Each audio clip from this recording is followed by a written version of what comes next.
te detengas de tu propósito. Amén. Vamos a mirar en 4 etapas del propósito que Dios, a través de la vida del apóstol Pablo, nos revela a nosotros cuál es ese propósito que Él tiene para nosotros. Vamos a ver los 4 pasos del apóstol Pablo, que fueron su vida antes de conocer a Cristo, el encuentro que tuvo con Dios y la razón de la liberación que él tuvo, y que él no se detuvo en el propósito por el cual Dios le habló. Vemos aquí, el apóstol Pablo está hablando con un rey que se llama Agripa. El apóstol Pablo lo agarraron por predicar el evangelio, lo encerraron en la cárcel por predicar el evangelio de Cristo. Y aquí el apóstol Pablo está dándole testimonio a un rey de lo que le sucedió a Pablo. Se está defendiendo de que a él lo agarraron, lo encerraron injustamente. Dice: entonces Agripa dijo a Pablo: ¿se te permite hablar por ti mismo? Pablo entonces, extendiendo la mano, comenzó así su defensa: me tengo por dichoso, rey Agripa, de que haya de defenderme hoy delante de ti todas las cosas de que soy acusado por los judíos, mayormente porque tú conoces todas las costumbres y cuestiones que hay entre los judíos, por lo cual te ruego que me oigas con paciencia.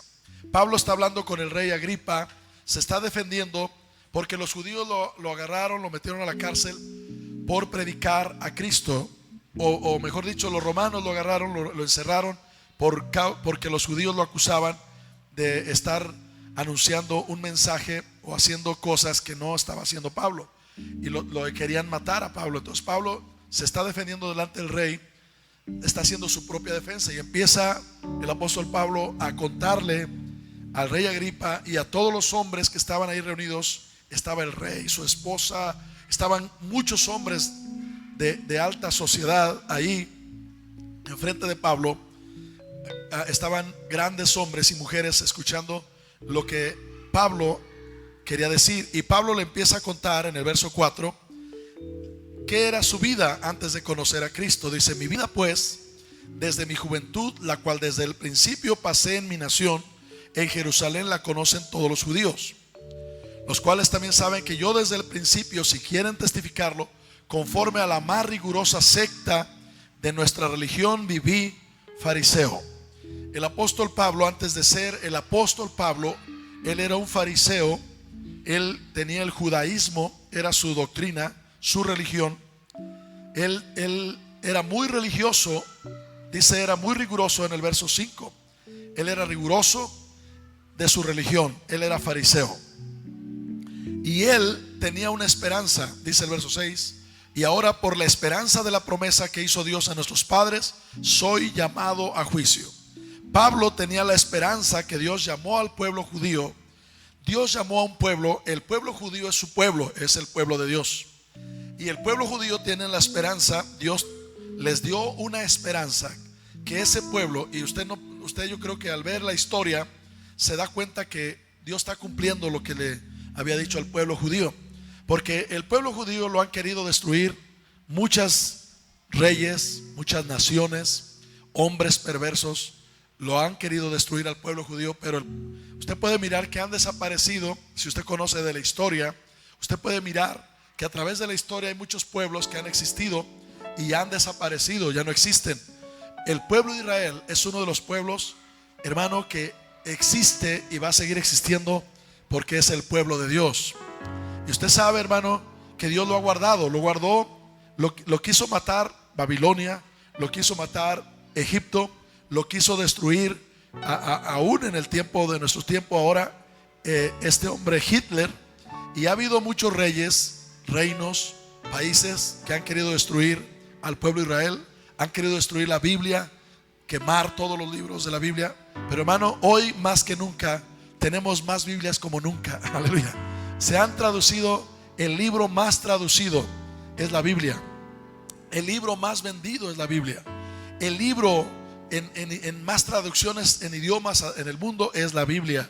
El libro número 1 en el mundo es la Biblia, hermanos, por si usted no sabía. El apóstol Pablo empieza a decirle a estos hombres, darle testimonio a ellos de que él era fariseo, que él era estricto, que él era un hombre que muy riguroso viviendo como fariseo. Él vivía en una esperanza, la esperanza de los judíos. Esa promesa, dice el verso 7, cuyo cumplimiento esperan que han de alcanzar nuestras 12 tribus, sirviendo constantemente a Dios de día y de noche. Por esta esperanza, oh rey Agripa, soy acusado por los judíos. Pablo estaba viviendo fielmente como un fariseo. Pablo estaba viviendo fielmente como un religioso. Era tanta su fidelidad a su religión que él mataba a los que no creían como él, que él perseguía a los que no creían como él. Y él, su vida antigua parece mucho a la de nosotros, hermanos, porque nosotros, cuando no teníamos a Cristo, yo no sé cuántos de ustedes eran muy religiosos o más o menos religiosos o no eran religiosos, pero yo creo que muchos de nosotros también éramos como Pablo. Cuando no teníamos a Cristo, muchos de nosotros peleábamos por nuestra religión, maldecíamos a otros que no eran nuestra religión, queríamos golpearlos, queríamos maltratarlos. Y vivíamos también con una esperanza. Muchos de nosotros, cuando no teníamos a Cristo, aún sin Cristo, teníamos algo de esperanza. Creíamos en un Dios. Amén o no amén. Y buscábamos. Yo, por ejemplo, yo antes tenía mi religión. Yo la tenía, hermano. Yo peleaba por mi religión, maldecía a los que no creían como yo y les rompía los folletos en la cara, los maldecía, los corría. Yo antes de conocer a Cristo, hermanos. Y también yo tenía una esperanza. Yo sabía que toda mi vida era muy mala. Yo sabía que lo que estaba haciendo me llevaba al infierno. Lo sabía claramente. Yo no sabía el evangelio, lo que era el evangelio. Había oído de Cristo desde niño, así como religiosamente todos escuchamos. Yo también tenía la esperanza. Mi esperanza era que cuando yo muriera, Dios me dijera al final: bueno, Humberto, tú mereces el infierno, tú vas a ir al infierno, todo lo que has hecho como castigo, vas a ir al infierno, pero te voy a dar una chance. Esa era mi fe. Tenía una, ojalá y ahí Dios me diga: bueno, te doy una chance, métete, está bien, pásale. Ese era lo que yo creía.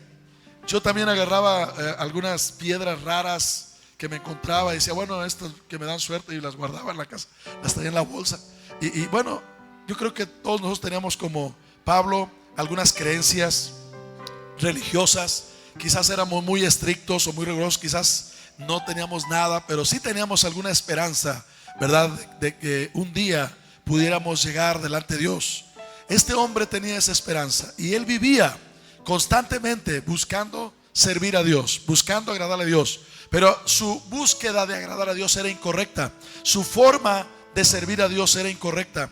Él, a través de su religión, buscaba llegar a Dios. A través de sus costumbres buscaba llegar a Dios.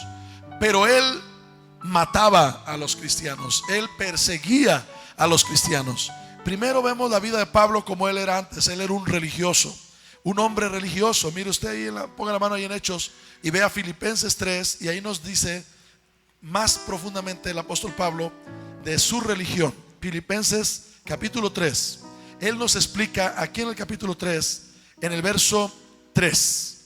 Dice más profundamente cómo era él. Ponga la mano ahí en Hechos 26 para que veamos nosotros, volviendo ahí. Enseguida volveremos ahí. Pero aquí vemos Filipenses 3, dice verso 3: nosotros somos la circuncisión, los que en espíritu servimos a Dios y nos gloriamos en Cristo Jesús, no teniendo confianza en la carne. El apóstol Pablo empieza a enseñar aquí que los cristianos verdaderos servimos a Dios y nos gloriamos en Cristo, no teniendo confianza en la carne. La palabra no teniendo confianza en la carne significa que mucha gente confía de qué familia es, de qué religión es, qué son sus creencias. Confía en su carne, en sus obras buenas que hace, si anda de rodillas, si cumple bien con su religión. Pablo dice que nosotros los cristianos no nos gloriamos en esa forma de confiar en la carne. Pablo dice que nosotros nos gloriamos en Cristo. Diga: nosotros nos gloriamos en Cristo. ¿Por qué nos gloriamos en Cristo? Porque nosotros de nosotros mismos no tenemos nada. Nosotros de nosotros mismos merecemos el infierno. Usted y yo, por nuestras obras, nuestra religión, nuestros actos, toda la vida mala que hemos vivido, merecemos el infierno. Todo lo que hemos hecho en nuestras obras merece el infierno. La Biblia dice: la paga del pecado es muerte. Nadie podemos gloriarnos o confiar en nuestra propia carne. Solo podemos, dice el verso 3, gloriarnos en Cristo. ¿Por qué? Porque Él murió en una cruz, porque Él derramó su sangre, porque Él pagó el precio para limpiar todos nuestros pecados. La única manera de salvación es creyendo en Jesucristo como Señor y Salvador, aceptándolo como dueño de su vida y entregándole su vida, y ahora confiar y gloriarse en Él. Dice Pablo que él tenía mucho de qué confiar en la carne. Dice el verso 4: aunque yo también tengo de qué confiar en la carne, si alguno piensa que tiene de qué confiar en la carne, yo más. Mire cómo era Pablo, verso 5. Él era circuncidado al 8º día. Había una norma, un mandato de Dios en Génesis 17 y 18 que tenía que venir. En el capítulo 17 habla de que todo el que quisiera ser del pueblo de Israel tenía que ser circuncidado. Pablo fue circuncidado, y dice que él fue circuncidado al 8º día. Esa era la orden de Dios, que se circuncidaran los niños al 8º día. Y dice que Pablo era del linaje de Israel, o sea, él era descendente directo de Israel. Dice de la tribu de Benjamín. Él era un descendiente directo de las 12 tribus, y una de las 12 tribus era la tribu de Benjamín. Dice hebreo de hebreos. Él era un hombre realmente de sangre hebrea, no era alguien que se había añadido al pueblo hebreo, sino que él era hebreo de hebreos. Dice en cuanto a la ley, fariseo. Él practicaba la ley al pie de la letra, porque los fariseos, usted sabe, hermano, en el tiempo de Cristo había varias sectas. Eran fariseos, saduceos, esenios, y los que servían la política, los herodianos, que eran del grupo de Herodes.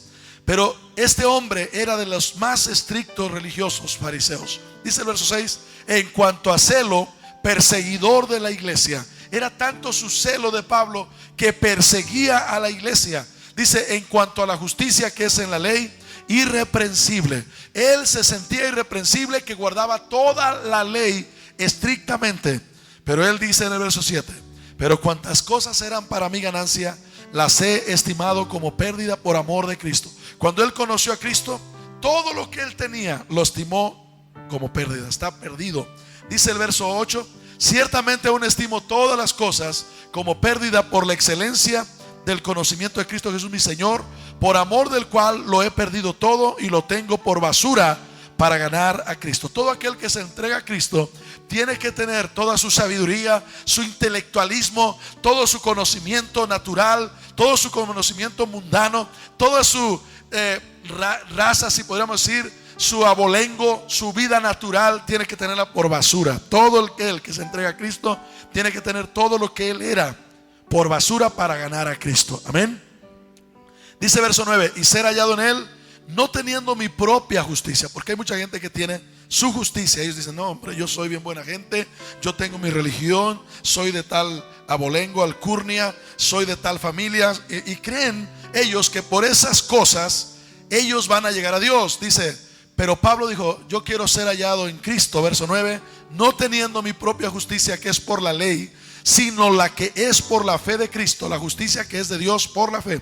La única manera que el hombre puede llegar a Dios es por la fe en Cristo. Porque todos nosotros delante de Dios, en nuestras obras, en nuestro conocimiento, en lo que pensamos que somos, estamos faltos delante de Dios. No hay ni un justo delante de Dios. Todos estamos fallos. No hay nadie que podamos decir: yo por mi justicia estoy así, soy así. No, mi hermano. Todos por la fe en Cristo es la única manera que podrán ser justificados. ¿Me están oyendo? Vuelva de nuevo a Hechos capítulo 26. Pablo empieza a narrar de dónde venía él, quién era él. Y dice en el verso 9: mire lo que él hacía. Yo ciertamente había creído mi deber hacer muchas cosas contra el nombre de Jesús de Nazaret, lo cual también hice en Jerusalén. Yo encerré en cárceles a muchos de los santos, habiendo recibido poderes de los principales sacerdotes, y cuando los mataron, yo di mi voto, y muchas veces castigándolos en todas las sinagogas los forcé a blasfemar, y enfurecido sobremanera contra ellos los perseguí hasta en las ciudades extranjeras. Vea Hechos capítulo 7, ponga la mano ahí y vea el verso 55. Hechos 7, 55. Aquí está Pablo cuando él estaba matando, persiguiendo a los cristianos. Aquí estaba el primer mártir, que era Esteban. Hechos capítulo 7, 56. Y dijo, aquí está Esteban cuando lo estaban juzgando. Dice que dijo Esteban, y dijo: he aquí, veo los cielos abiertos y al Hijo del Hombre que está a la diestra de Dios. Y entonces ellos, dando grandes voces, se taparon los oídos y arremetieron a una contra él, y echándole fuera de la ciudad le apedrearon. Y los testigos pusieron sus ropas a los pies de un joven que se llamaba Saulo. Aquí está Pablo. Antes de ser el gran apóstol Pablo, este era un joven que estaba mirando cómo mataban a Esteban. Se llamaba Saulo. Dice, y apedreaban a Esteban mientras él invocaba y decía: Señor Jesús, recibe mi espíritu. Y puesto de rodillas clamó a gran voz: Señor, no les tomes en cuenta este pecado. Y habiendo dicho esto, durmió. El primer mártir fue apedreado. Lo mataron por predicar a Jesucristo.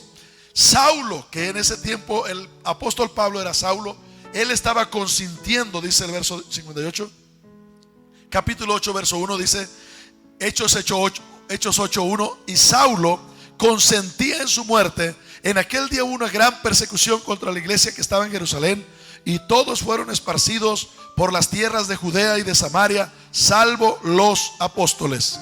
Vea usted el capítulo 9, cómo era Saulo. Capítulo 9, verso 1. Saulo, respirando aún amenazas y muerte contra los principales, contra los discípulos del Señor, vino al sumo sacerdote y le pidió cartas para las sinagogas de Damasco, a fin de que si hallase algunos hombres o mujeres de este camino, los trajese presos a Jerusalén. Mas yendo por el camino, aconteció que al llegar cerca de Damasco, repentinamente le rodeó un resplandor de luz del cielo, y cayendo en tierra oyó una voz que le decía: Saulo, Saulo, ¿por qué me persigues? Y él dijo: ¿quién eres, Señor? Y le dijo: yo soy Jesús, a quien tú persigues. ¿Dura cosa te es dar coces contra el aguijón? Él, temblando y temeroso, dijo: Señor, ¿qué quieres que yo haga? Y el Señor le dijo: levántate, entra en la ciudad y se te dirá lo que debes de hacer. Vaya, Hechos 26.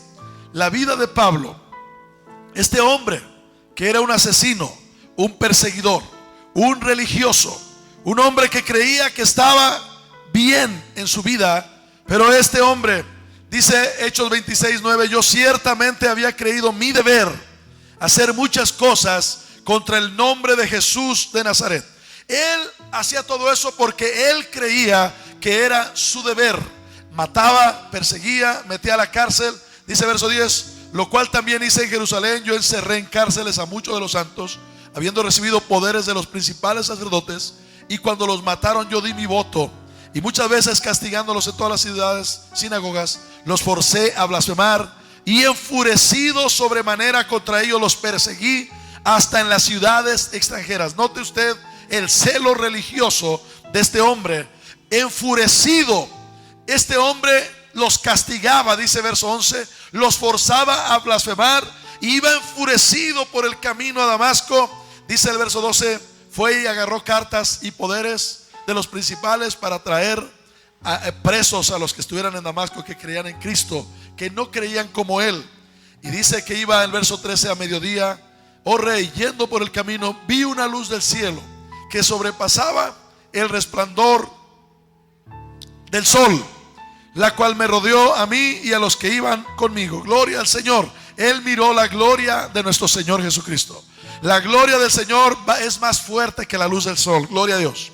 Y dice el verso 14, y habiendo caído todos nosotros en tierra, oí una voz que me hablaba y decía en lengua hebrea: Saulo, Saulo, ¿por qué me persigues? Dura cosa te es dar coces contra el aguijón. El Señor Jesucristo vino y se encontró con Saulo. Él vino a encontrarse con él. Saulo iba equivocado en el camino. Saulo iba, aunque era muy religioso, y así hay mucha gente ahorita, hermanos, muy religiosos. Hay mucha gente ahorita que están confiando en sus justicias, en su religión, en sus obras, en su vida, en sus espiritualidades, en su forma, en su conocimiento, hermanos. Pero un día llegó el Señor y se encontró con Saulo y le dijo: Saulo, ¿por qué me estás persiguiendo? Note usted, hermano, que Saulo perseguía al Señor, pero el que estaba persiguiendo a Saulo era realmente los discípulos del Señor. Y cuando una persona persigue a un discípulo del Señor, habla mal de un cristiano, maldice o maltrata o juzga o critica a un cristiano, realmente está hablando mal del Señor, hermanos. Realmente está criticando y juzgando al Señor. Y dice el verso 15, entonces yo dije: ¿quién eres, Señor? El Señor dijo: yo soy Jesús, a quien tú persigues. Qué terrible ha de haber sentido Pablo en su corazón cuando él iba lleno de odio, lleno de resentimiento, lleno de amargura, enfurecido, buscando a esos hombres y mujeres que habían creído en Cristo Jesús. Cuando escucha que era a Jesús, que Jesús verdaderamente era el Señor y que Jesús verdaderamente era el Mesías que estaba prometido por todos los profetas, y que él, el apóstol Pablo, estaba persiguiendo a los discípulos del Señor, y por ende estaba persiguiendo al mismo Señor, estaba en contra de Jesús. Y este hombre, hermano, le dice: ¿quién eres, Señor? Ahí le dijo Adonai. ¿Quién eres, Adonai? El Señor le dijo: yo soy Jesús, yo soy al que tú estás persiguiendo. Pero escúcheme bien, muchas de nosotros, estos son los 4 pasos, nuestra vida anterior, la vida de Pablo anterior, el encuentro que tuvimos con Dios un día. Yo no sé cómo fue tu encuentro con Dios, yo no sé quién te habló de Cristo, yo no sé cómo te encontraste con Cristo o cómo Él se encontró contigo, pero déjame decirte, hermano, este día yo estoy hablándote de un tema que se llama: no te detengas de tu propósito. Porque, hermano, aquí el Señor Jesucristo se le apareció, hermano, a Pablo. Él le dijo en el verso 16: pero levántate, ponte sobre tus pies, porque para esto he aparecido a ti, para ponerte por ministro y testigo de las cosas que has visto y de aquellas en que me apareceré a ti. Escúcheme bien, mi hermano. Dios un día se encontró con usted.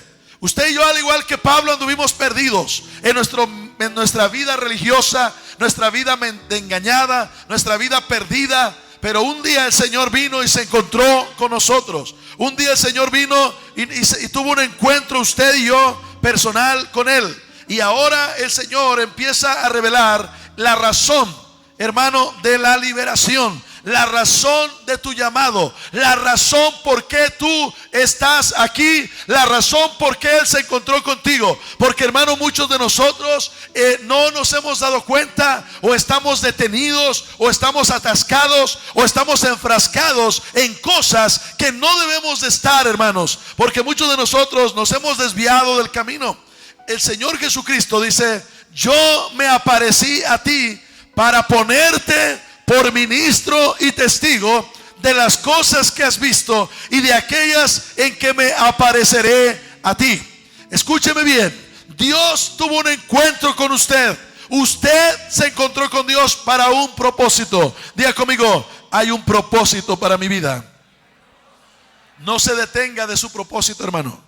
Aquí el Señor le revela a Pablo: me aparecí a ti para ponerte por ministro y testigo. Diga conmigo: ministro y testigo. La palabra ministro es una persona que sirve, una persona que da un servicio a Dios. Una persona que ministra es una persona que le da su servicio a Dios. Ministra a Dios, le da su servicio a Dios. Ministra a los hombres, sirve a los hombres, enseña a los hombres. Es testigo, es una persona que ha visto. Una persona que es testigo es uno que ha visto algo, uno que ha experimentado algo, uno que tiene una experiencia de algo. Y yo creo que usted ha visto algo de Dios. Yo creo que usted, Dios le ha mostrado algo de Dios. Yo creo que usted, Dios le ha mostrado cosas de Él. Y yo creo que usted es testigo. ¿Cuántos testigos de Dios hay aquí? Aleluya, gloria a Dios. Yo creo que Dios le ha revelado algo a usted. Yo creo que Dios se ha mostrado en algo a usted, hermano. No debe decir: yo no sé predicar, yo no sé decir. ¿Qué voy a decir? ¿Cómo voy a hablar? Escúcheme bien. Usted, Dios lo llamó a ser testigo de Cristo, para que usted hable lo que ha visto, para que usted enseñe qué ha visto usted, qué ha hecho Dios con usted. Dice en el verso 17: librándote de tu pueblo y de los gentiles a quienes ahora te envío. Esa es una de las promesas que Dios siempre le va a dar al cristiano. Te voy a librar. Diga conmigo: Dios me va a librar. Hermano, no tenga temor donde quiera que usted vaya. Dios lo va a librar a usted, hermano. Dios está con usted para librarlo. Entonces el Señor, hermano, nos ha dado una razón por qué nos llamó. ¿Cuál es la razón? ¿Cuál es ese propósito que Dios nos llamó? Verso 18: para que abras sus ojos. 5 cosas para que abras sus ojos. Número 1, para que se conviertan de las tinieblas a la luz. Número 2, y de la potestad de Satanás a Dios. Número 3, para que reciban por la fe que es en mí perdón de pecados. Número 4, y herencia entre los santificados. 5 cosas que tenemos que estar haciendo todos los cristianos, llevando la palabra de Dios a la gente, a las personas. Este es el propósito, el destino. El primero, para que abras sus ojos. Juan, ponga la mano aquí, vaya Juan capítulo 8 verso 12. Juan capítulo 8 verso 12. Dice la palabra de Dios, el evangelio de Juan capítulo 8 verso 12. Otra vez Jesús les habló diciendo: yo soy la luz del mundo.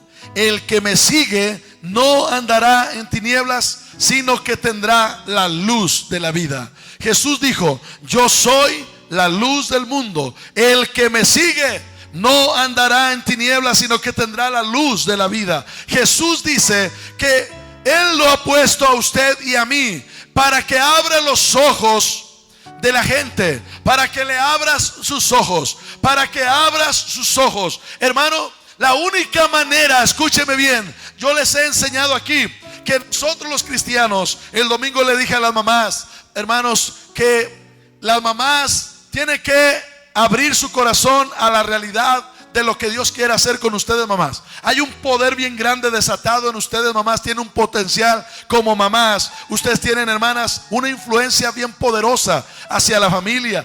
Les dije a las abuelitas, hermanas, ustedes tienen un poder bien grande hacia abajo, así como Loida, Eunice, la abuelita de Timoteo, y la mamá de Timoteo, que ministraron a este hombre, a este joven Timoteo, con una fe no fingida. Lo ministraron con poder. Esas mujeres tienen un poder bien grande, pero tienen que entender, usted puede abrirle los ojos a los que están en tinieblas, pero la manera de abrir los ojos está aquí, el secreto. Juan capítulo 8 verso 12. Otra vez Jesús les habló diciendo: yo soy la luz del mundo. El que me sigue, diga conmigo, el que me sigue. Diga, el que me sigue. Este es el secreto para que usted y yo podamos abrir los ojos a la persona. Es una obra que hace Dios a través de nosotros. Nosotros no tenemos ningún poder en nosotros, pero sí podemos seguir a Jesús, que es la luz. Podemos seguir a Jesús, que es la luz, y esa luz te va a llenar a ti, y esa luz va a alumbrar hacia afuera, va a alumbrar a los que te rodean, va a alumbrar a tus hijos. Tú no necesitas estar llorando, tú no necesitas estar ahí quejándote, tú no necesitas estar pensando incrédulamente: ¿cómo se va a convertir mi esposo? ¿Cómo se va a convertir mi hijo? ¿Cómo se va a convertir mi amigo? No, tú tienes una sola tarea: sigue a Jesús. Sigue a Jesús. Él es la luz. El que me sigue no andará en tinieblas, sino que tendrá la luz de la vida. Tú puedes abrirle los ojos a las personas. ¿Cómo? Déjate llenar de la luz de Cristo. Amén. Le dijeron a un predicador que llenaba estadios, miles de personas venían a oírlo predicar, y le dijeron: oiga, ¿cómo le hace usted? La gente que no conocía a Cristo, ¿cómo le hace usted para que venga tanta gente a oírlo? Dijo: yo solamente agarro gasolina, me rocío encima y me prendo un cerillo para que venga la gente a verme arder. Aleluya, gloria a Dios. Él estaba ardiendo por Cristo. Dile al que está al lado de ti: quémate por Cristo, arde por Cristo. Ya es tiempo de que ardas por Cristo. Es muy importante que tu vida arda por Cristo. La gente tiene que verte arder por Cristo, hermano. Cuando la gente te ve arder por Cristo, van a venir a ver qué te pasó, hermano. Gloria a Dios. Amén. Gloria a Dios. Jesús les habló: yo soy la luz del mundo. La primera cosa, hermano, misión, propósito que tienes es que abras los ojos de la gente. Tú puedes abrirle los ojos. ¿Cómo? Llénate de Cristo, llénate de la palabra, lea la palabra, estudie la palabra, llénese de la palabra, suelte la palabra, diga la palabra. No sea un chantajista emocional, no sea una chantajista emocional. No ponga una cara llorosa, no diga: ay, cómo me hace sufrir, ¿por qué me hace sufrir tanto? No, mi hermano, usted y yo tenemos el poder de Dios. Cristo está en ti, Cristo está dentro de ti, Él mora dentro de ti, para que tú y yo tengamos el poder de Dios y llevemos el poder de Dios a las almas, y las almas puedan ver el fuego de Dios en tu vida y en mi vida, y puedan, hermano, empezar a abrir sus ojos, porque están ciegos espiritualmente. Para que abra sus ojos, número uno, el propósito de Dios para tu vida, para que se conviertan de las tinieblas a la luz. Colosenses capítulo 1 verso 12. Para que se conviertan de las tinieblas a la luz. Escúchame bien. La gente, hermano, están en las tinieblas. Usted y yo estábamos en el poder del diablo, en el poder de las tinieblas. Dice aquí Colosenses 1, 12: con gozo dando gracias al Padre, que nos hizo aptos para participar de la herencia de los santos en luz, el cual nos ha librado de la potestad de las tinieblas y trasladado al reino de su amado Hijo, en quien tenemos redención por su sangre, el perdón de pecados. Usted y yo, hermano, el Señor nos libró del poder de las tinieblas. Usted y yo ya no estamos en las tinieblas. Usted y yo no siga usted creyendo que el diablo. Hay cristianos que solo hablan del diablo. El diablo me hizo, el diablo me trajo, el diablo me agarró, el diablo me hizo caer, el diablo. Ya es tiempo de que el cristiano se levante y deje de estar glorificando al diablo y empiece a ver al Señor y empiece a ver la gloria de Dios. Es tiempo de que usted empiece a mirar al Señor. Es tiempo de que usted vea al Señor, hermano, y entienda que el Señor lo trasladó, que el Señor lo cambió de lugar. Usted ahora está en el reino de Dios. Usted está en el reino de Dios. Ya no está en el reino de las tinieblas. El diablo ya no tiene poder sobre usted. No deje que el diablo lo engañe. Si usted tenía un vicio, si usted estaba esclavo de un pecado, usted ahora es libre. Jesús lo hizo libre. Jesús está en usted. Jesús, el Rey de Reyes, mora dentro de usted. Ese poder se tiene que manifestar y tiene que crecer de adentro hacia afuera. Él está dentro de usted. Dice que nos libró. Diga, me libró. Me libró del poder de las tinieblas. Me trasladó al reino. Estamos ahora dentro de un reino nuevo, el reino de Dios. Ahora nosotros podemos, dice, vuelva allí a Hechos 26. Ahora usted y yo podemos, dice, para que se conviertan de las tinieblas a la luz y del poder de Satanás a Dios. Usted y yo tenemos que llevar ese poder. La única manera, escúcheme bien, la única manera de que la gente se libere, la única manera de que la gente se libere es que primero usted se libere usted. Amén, mi hermano. Usted, hermano y hermana, ese es el error. Muchos cristianos, el diablo los ha engañado y los tiene pisoteados todo el tiempo, haciéndoles creer a los cristianos que están esclavos, que son esclavos. La Biblia dice que si usted es un esclavo, no va a quedar en la casa de Dios. La Biblia dice que usted es un hijo de Dios. Usted, ahora que aceptó a Cristo como su Señor, es un hijo de Dios. Y ahora usted puede llevar, hermano, este mensaje. Primero tiene que créalo usted, crea lo que Dios hizo en usted, declare lo que Dios hizo en usted. Hay cristianos que como que les gusta la vida mala. Es como esa mujer que la golpeaba diario el esposo. Diario la golpeaba el esposo. Un día se convirtió el esposo y ya no la golpeaba. Y la mujer le dice, tú ya no me quieres, ¿verdad? Digo, ¿por qué? Porque si te quiero, ahora te quiero más. Cristo está en mi corazón. Dice, es que ya no me pegas. Aleluya. O sea, mucha gente se impuso a la vida más que el diablo. El diablo los traía arrastrando. Todo el tiempo los traía en amargura, en odio, resentimiento. Todo el tiempo lleno de tristeza, desilusión. Y se convierten a Cristo y como que no se la creen. Dígale al que está al lado de usted, ya créelo. Cristo está en ti. Cristo te perdonó. Cristo te lavó. Dile, cree lo que Dios hizo en ti. Ya créelo, recíbelo, decláralo. Eres libre, eres libre, eres libre. Cristo te hizo libre. Estás en el reino de Dios. Camina en esa libertad. Levántate, vive en la libertad que Dios te dio. Es tiempo que andes libre. Es tiempo que lleves ese poder y la gente pueda, hermano, convertirse de las tinieblas a la luz. Porque mientras tú no lo creas, mientras tú no te lo creas de lo que Dios hizo en ti, tú no vas a poder llevar ese poder a otros. ¿Me estás oyendo? Porque hay gente así, hermano. Hay gente que no se la han creído de ellos. Ven a una persona que Dios lo toca, lo libera, rompe sus cadenas y ni ellos. Es más, yo creo que son el primer estorbo para que esa persona, amén, se la crea. Aleluya. No lo pueden creer. Dicen, ¿cómo es posible? Hermano, es tiempo de que lo crea. Amén. Es tiempo de que le crea a Dios. Crea lo que Dios está haciendo. Crea lo que Dios está haciendo. Porque escúcheme bien, Dios lleva más prisa que usted y yo. ¿Me está oyendo, hermano? Despiértese al tiempo en que vivimos. Ya no queda tiempo. Cristo viene pronto. Él viene otra vez. Ya las señales están cumplidas. Si muchos están, hermano, hablando, mucha gente está engañada. Hermano, escuche lo que le voy a decir. Por favor, entienda lo que voy a decir. Muchos cristianos aún están engañados y la gente está engañada pensando que un partido político va a traer la paz, que un partido político va a traer el orden, que un partido político va a traer, hermano, el que la economía esté bien, el que el mundo esté bien, el que se quite la violencia, el que se quite la maldad, el que se quite todo lo que está pasando. Y aún cristianos están confundidos por culpa de que viven conforme al mundo y no conforme a la palabra. Y están pensando que el PAN, el PRI, el PRD, yo no soy político, ni yo oro por los políticos, bendigo a mi presidente, oro por los partidos políticos y los bendigo. ¿Me están oyendo, hermanos? Pero yo no creo que un hombre, un líder de un partido político va a cambiar el mundo o nuestro país o la economía, porque la palabra de Dios dice que el mundo va a ir de mal en peor. ¿Me están oyendo, hermanos? No estén ustedes pensando eso, ni creyendo que porque que este partido, que el otro es más bueno que él. Escúcheme bien, vamos a orar por los partidos políticos, vamos a ir a votar, vote por el que usted quiera, ore y vaya y vote, amén. No diga, no, yo no voy a votar, vaya y vote, amén.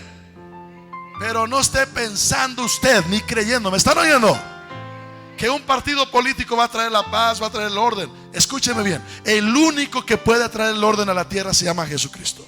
El único que va a traer vida, que va a traer libertad, que va a traer paz, se llama Jesucristo. Amén.